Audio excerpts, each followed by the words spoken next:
Allah subhanahu wa ta'ala ngajelaskeun tentang kisah Kangjeng Nabi Syuaib alaihi salam. Moal pati-pati Allah ngutus seorang nabi nu diangkat jadi rasul lamun encan parah di daerah, di lembur, di kampung, di negara tentang kerusakan-kerusakan. Baik anu ngarusak alam maupun nu ngarusak akhlak tatanan anu menuju kana akidah. Kitu bae sunnatullah ketika hancur moral bangsa Allah nurunkeun seorang hambana nu diangkat jadi rasul supaya ngaluruskeun ngalalempeng hamba-hamba Allah, makhluk-makhluk Allah. Sabada dicaritakeun tentang Kangjeng Nabi Nuh, Kangjeng Nabi Soleh, Kangjeng Nabi Lut, diawali kamari Kangjeng Nabi Ibrahim alaihissalam sekelumit. Ayeuna dilanjut nyaritakeun tentang kisah umat Kangjeng Nabi Syuaib alaihi salam. Kangjeng Nabi Lut teh dilahirkeunana di Babilonia sami sareng Kangjeng Nabi Ibrahim alaihi salam. Kita pindahlah ke Suriah bareng keputusan Gusti di Suriah. Kangjeng Nabi Ibrahim titah ka Palestina, Kangjeng Nabi Lut titah ka Urdun Yordania. Sama-sama dakwah sazaman. Kangjeng Nabi Ibrahim nikah ka adikna Kangjeng Nabi Lut alaihi salam. Boga anak ngaranna Ki Madian. Madian teh putra Kangjeng Nabi Ibrahim nikah ka adik Kangjeng Nabi Lut alaihi salam. Ya Allah. Poha idinya boga anak deui Ki Madian teh ngaranna Mikail. Mikail boga anak deui ngaranna Yasjur. Yasjur boga anak deui ngaranna Kangjeng Nabi Syuaib alaihi salam. Tuh kan jadi sabondoroyo karti atawa Kangjeng Nabi Ibrahim teh boga anak Madian, Madian boga anak Yasjur, Yasjur boga anak Mikail, Mikail boga anak Syuaib. Ieu nu sohe. Jadi Kangjeng Nabi Ibrahim nikah jeung adik Kangjeng Nabi Lut boga anak Madian. Kulantaran Madian teh Madian jelmana istimewa hebat dijadikeunlah satu kabilah ngaranna kabilah Madian. Berkelanjutan nagara dipake ngaran kabilah dipake ngaran satu negara. Di sebuah negara aya kota ngaranna kota Madian. Aslina Madian anak Kangjeng Nabi Ibrahim kulantaran gagah dijadikeun ngaran kabilah, kulantaran istimewa jasa di ngaran dipake ngaran kota Madian di Yordania. Ya Allah. Kurang ge kulantaran hebat di ngaranan jalan Imam Bonjol. Eta ku hebatna Imam Bonjol. Jalan kitu Kiai Haji Wahid Hashim jalan Kiai Haji Asy'ari eta kos kitu tak jelema-jelema hebat teh dipake jalan Tangerang ge jalan Ki Khairun jalan Ki Samaun eta jelema hebat ieu mah nagara kota Madian teh ngaran Qabilah eta teh ngaran seseorang Madian putra Kangjeng Nabi Ibrahim alaihis sabada Kangjeng Nabi Lut dakwah di Urdun kebenaran karesep umat Kangjeng Nabi Lut tekan ngadumling didakwahan ku Kangjeng Nabi Lut teh lain narurut endahan ngusir ka Kangjeng Nabi Lut kasimpulanana sakumaha dongeng kamari disiksa kaum Kangjeng Nabi Lut teh dibalikeun eta tanahna teh ti luhur jadi dihandap jadi di luhur diangkat heula ka luhur ku diangkat ka langit datang ka malaikat ke ngadenge suara kotokong korongok na ku luhur-luhurna idinya dibalikeun ka handap gejebur datang ka kuari terus ka neraka jahanam itulah siksa umat Kangjeng Nabi Lut alaihi saeutik sesana tarakwa jelema kabeh dipimpin ku Kangjeng Nabi Lut lantaran Kangjeng Nabi Lut titah ka Palestina beres disiksa titah balik deui ka Yordan Kangjeng Nabi Lut terus dakwah alhamdulillah kabeh iman boro-boro baheula ku Kangjeng Nabi urang neuleus tsunami bae perasaan hargaan amat eta iman hargaan amat eta mobil hargaan amat eta tanah hargaan amat eta manusia sing rempul beak kabeh ku tsunami hanya Gusti Allah nu maha sagala-galana lekete behat tutup tempat rekreasi se-Indonesia kabeh mun terus tutupna mantep jasa hotel prostitusi kabeh tararutup sebab kabeh neuleuh keberadaan tsunami Aceh inggis kabeh dua beh jelema istighfar astagfirullahalazim kekuatanna cuman 7 hari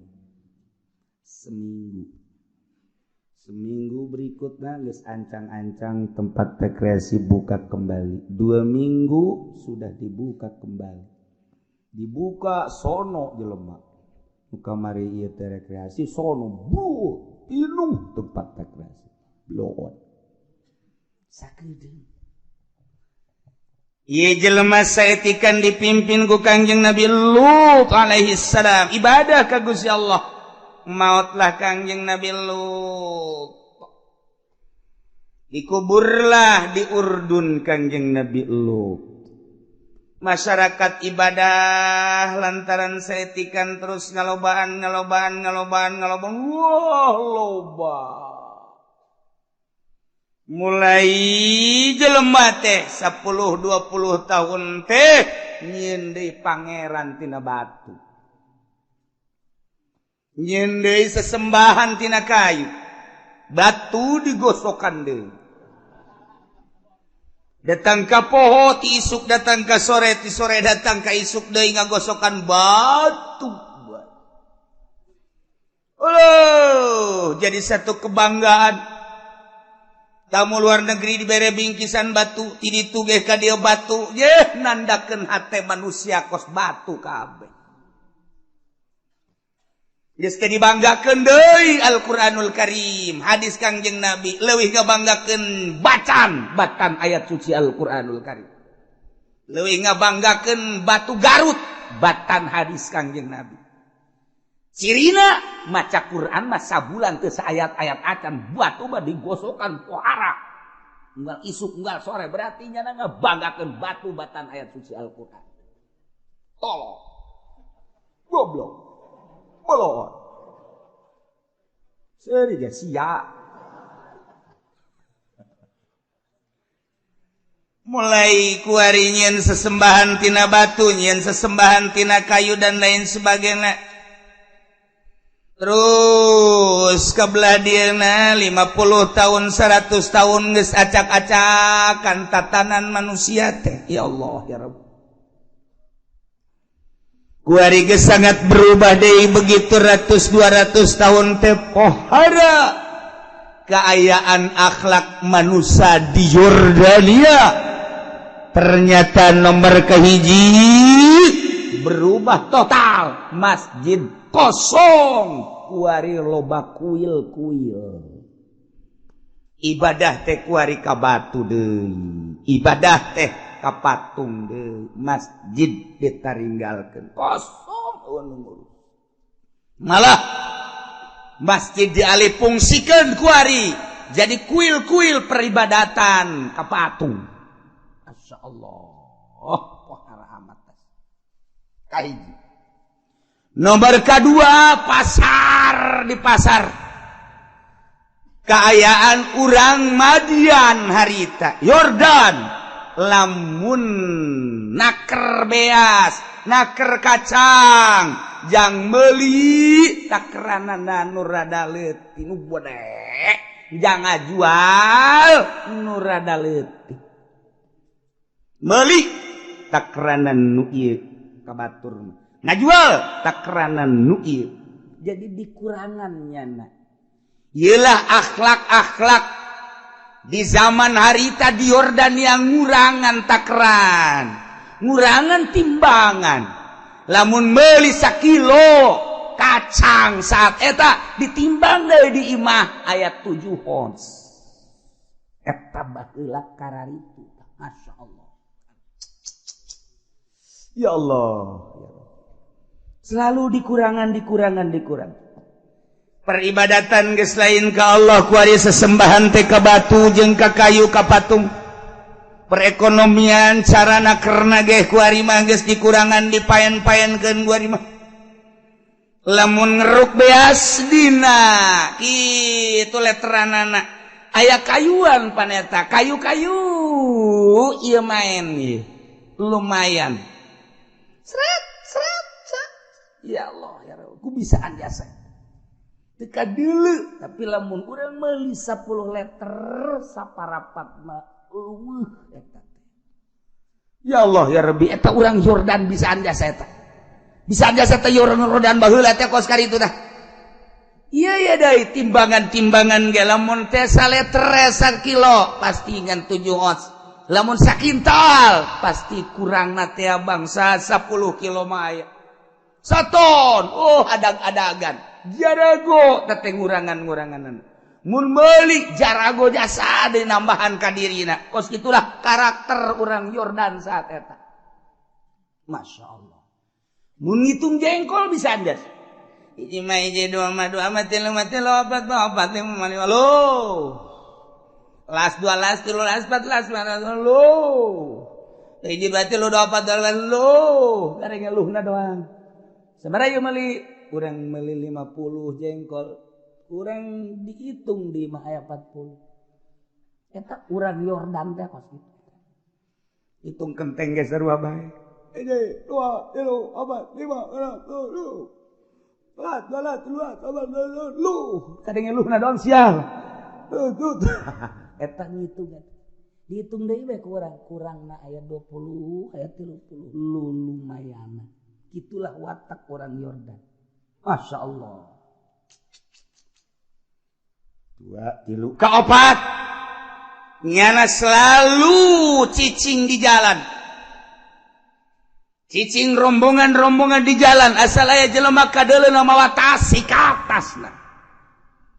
Kadeleuna ieu teh mawa duit sikat duitna. Bila perlu gelut di jalan jeung nu boga duit. Garong. Jadi pamalingan jeung garong eta teh karakter urang Yordan baheula. Ngina-ngina nyana naik keledai awewe tasna di hareup ternyata nyana nyumput liwat kan cepot tasna dicokot. Ya Allah ya Rabbi. Marah si awewena disengserikeun cekel awewena porosotkeun calanana kececas. Masya Allah karakter urang Yordan baheula kos kitu nyingseunna nyana teh ka masyarakat anu ndek dagang rapih ku carana nya manehanana bi akhdis siyabi boy baju-bajuna dicokot kemudian atuh ayeuna mah daganganna dicokot bahkan aturan pemerintahanna bi akhdil buksi minhum nyana meres pedagang masyarakat dengan cara menerapkan cukai pajak terhadap masyarakat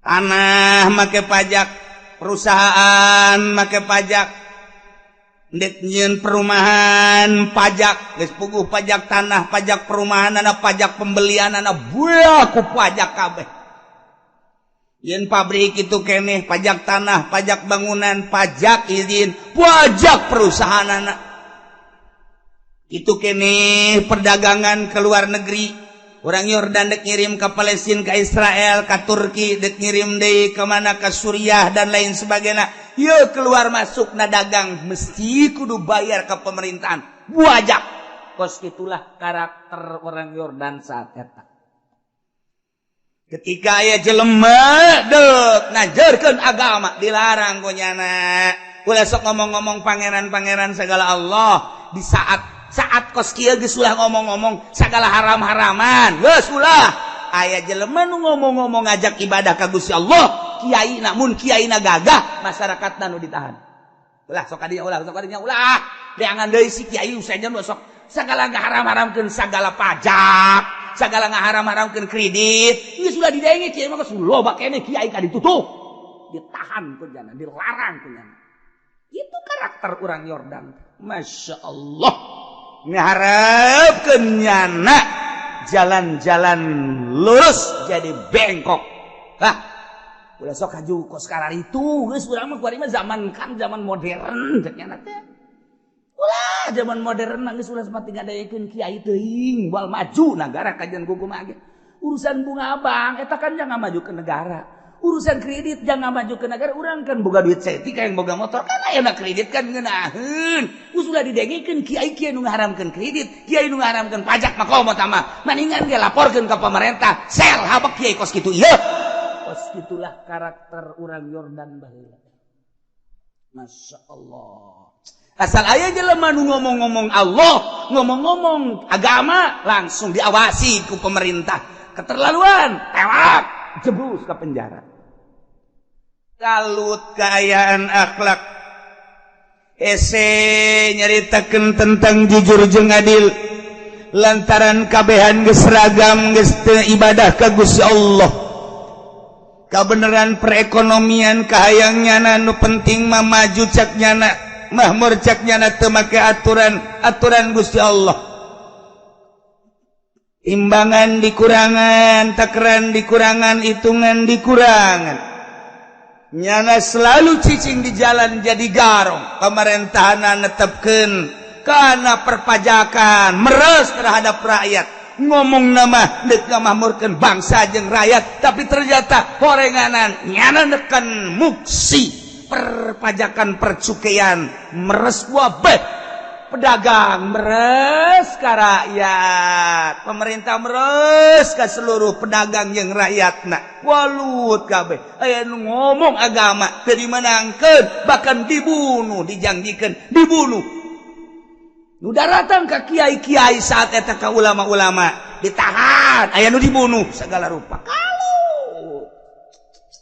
waluh luar biasa kalutna geus kos kitu bae kaayaanana mengeluhlah masyarakat kabeh jadi omongan di masyarakat orang lamun meuli saleter ternyata kurang orang meuli 10 liter ternyata kurang nu letik makin katincak pedagang ge ngararomong bae urang deuk kumaha menyatna lantaran urang dipacok di sisi gigir ibimiti penjualan tanah jual belina urang kena pajak kemudian bangunan kena pajak produksi kena pajak deui teu eureun-eureun urang teh pajak jeung pajak bae kabelah dieuna terus ditetepkeun pajak teh imah jadi dipajak kemudian pagar dipajak, kemudian atuh aya nama alat-alat rumah tangga wabeh kena pajak, masyarakat ngajerit kabeh teu kumaha kuduna ieu.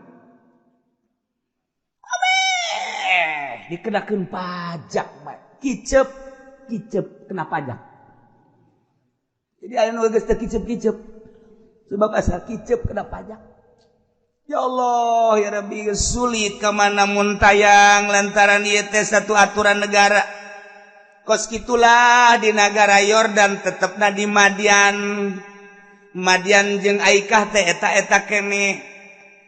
Mun caritakeun Madian lantaran Madian teh putra Kangjeng Nabi Ibrahim jadi qabilah Madian nu kuari terus dijadikeun sebuah negara kota Madian gitu. Aikah teh lantaran subur makmur di dinya loba tatangkalan dan lain sebagainya. Kulantaran loba tatangkalan bubuahan hasil bumi pohara jasa disebut ashabul Aikah. Kemudian manehanana ingkar ka Gusti Allah. Nu jelas permaksiatan kerusakan pohara jasa di negara